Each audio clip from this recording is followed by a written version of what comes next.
Well, this is a great problem about volumes and rates. A little tricky, but nonetheless, it's a great problem. So if you just take it in bits and pieces, take the first part of the problem and draw your graph. This is an open glass is created by rotating the curve y equals x squared. There it is, y equals x squared. The x domain is from 0 to 10. So I would go ahead and think, well, if this is x is 10 and y equals x squared, then that would have to be 100. You're going to take that curve and rotate it around the around the y-axis. So we're going to get this shape, which is a glass. And there it is. Okay, units are on the coordinate axes are defined to be in centimeters. So let's venture into part A. When the glass contains water to a height of h. So let's put some arbitrary h in there, and the water comes up to h. Find the volume of the water. Well, this is a volume of revolution problem. And the general form is volume equals pi r squared, because what you're doing is you're slicing that volume into thin cylinders. Now we're going to change that into an integral. We'll kick the pi out front, and the cylinder, the little thin cylinder, its thickness is up and down, so that's dy. And now we need its radius. The radius is from the axis of revolution straight out to the edge. Well, over to the right, that's a distance of x. But remember that y equals x squared is the graph equation. Therefore, x equals the square root of y. So we have to put y in this integral because it's dy. So I'm going to put square root of y as the radius, and we're going to square that. Now to find out how much volume of water is in there, it's from the bottom, 0, up to the top, which is h, some arbitrary level. So there's our volume. Now they want that in terms of h, so that means we're going to have to evaluate this integral. So pi out front, y, square root of y squared is y. So that's going to be y, but we're going to integrate that, so we increase the power to y squared over 2. And that goes from h on top, 0 on the bottom. So we sub in, we get pi h squared over 2. And then you put in 0, you get 0. So we got pi h squared over 2 as the volume. So part A is complete. I'm going to erase this, and so I can squeeze part B right in the same space. So timeout. Okay, part B. If the water in the glass evaporates at a rate of 3 cubic centimeters per hour. So we're talking about a rate, so I'm going to write it in rate form.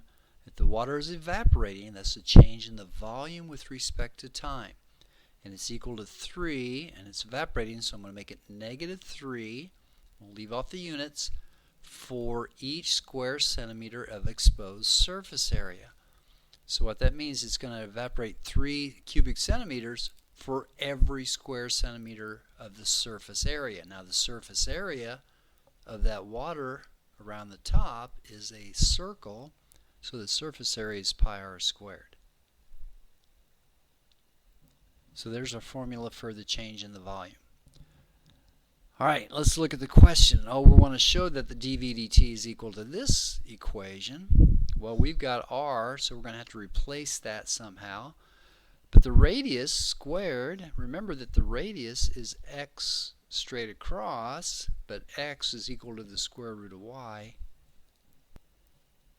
So let me make that transition. Negative 3 times pi r squared. I'm going to replace my r squared with x squared. That's the radius. But I also know that x squared equals y, so it's negative 3 pi y. Okay, so that's our equation for the change in the volume with respect to time.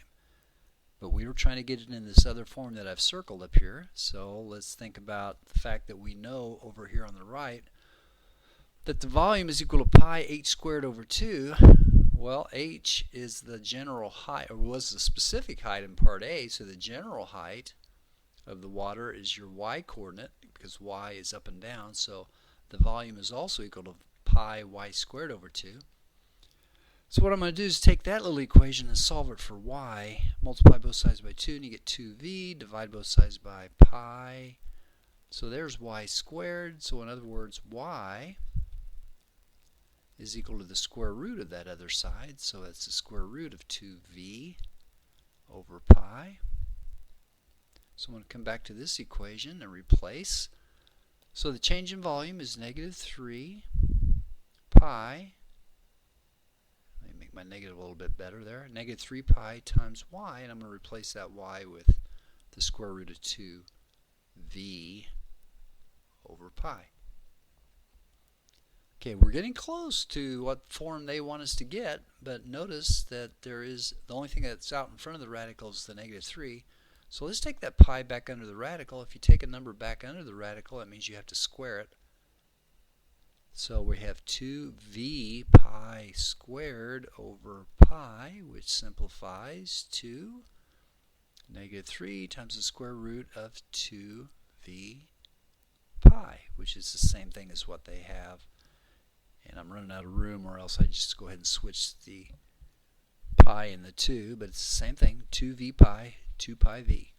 So we have completed part B. Let me pause and clean this up.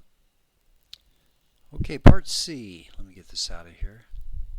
If the glass is filled completely, how long will it take for all the water to evaporate? So notice the question is asking how long, so we're looking for the time. If the glass is filled completely, so we'll know the volume.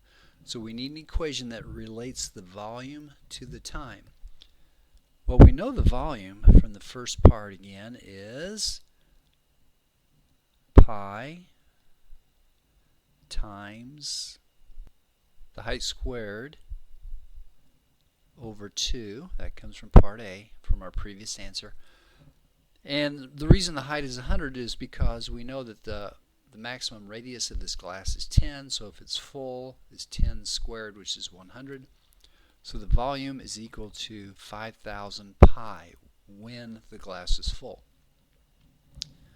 Okay, now we know from the previous part that the change in the volume, I'm going to use this formula because it relates the volume to the time, and that's what the question involves, volume and time. So that's equal to negative 3 square root 2 pi v. And what I'm going to do is separate the variables, so the change in the volume, multiply both sides by dt, is negative 3 square root of 2 pi v dt. And again, separating the variables, I got a v on the right, but I have to put the v on the v side, so let me see if I can squeeze all this in.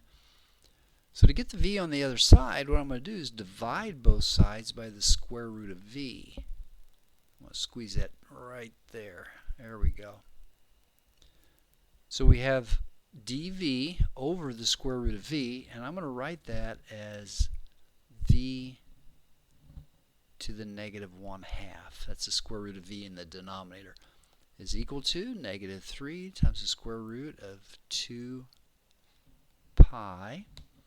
Now the v is gone because we took it to the left side. And now we can integrate both sides because we had the v's on the left and the t's on the right. Actually, there's a constant on the right, but there will be a t as soon as we integrate both sides. So if you integrate the left side, increase the power, it would take you to v to the positive 1/2 over 1/2, which is the same as times 2. On the right hand side, negative 3 times the square root of 2 pi is a constant. So we increase the power on the t. Well, it was t to the 0, so now it's t to the first. And don't forget your plus c. So we're going to have to solve for c, but we know in the beginning what's happening here. The glass is full in the beginning, and we're trying to figure out how long it's going to take for the water to evaporate. So at time 0, the volume is 5,000 pi. That's from here. So I'm going to put 2 times 5,000 pi to the, whoops, come on, go away, 5,000 pi to the 1/2, which is the same as the square root of 5,000 pi.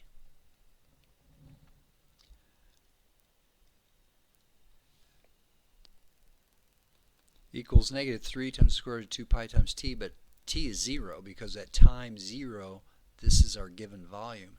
So 0 plus c. So therefore c is equal to 2 times the square root of 5,000 pi. So our equation that relates the volume to the time is going to be 2, it's from up here, I'm just going to bring this down, 2v to the 1/2 equals negative 3 square root 2 pi times t plus c, and c is equal to 2 square roots of 5,000 pi.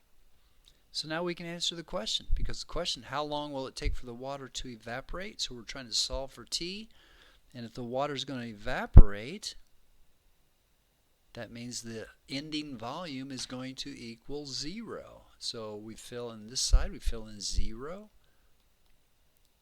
equals negative 3 times the square root of 2 pi times t plus that constant which we figured out. And now all we have to do is solve for t, so I take the 2 square roots to the other side, and then I divide both sides by negative 3 over the square root of 2 pi. There's our time. Now we can clean that up a little bit. Because you have 2 pi on the bottom, the pi's are going to cancel, and you can also cancel the 2 into 5,000 and get 2,500.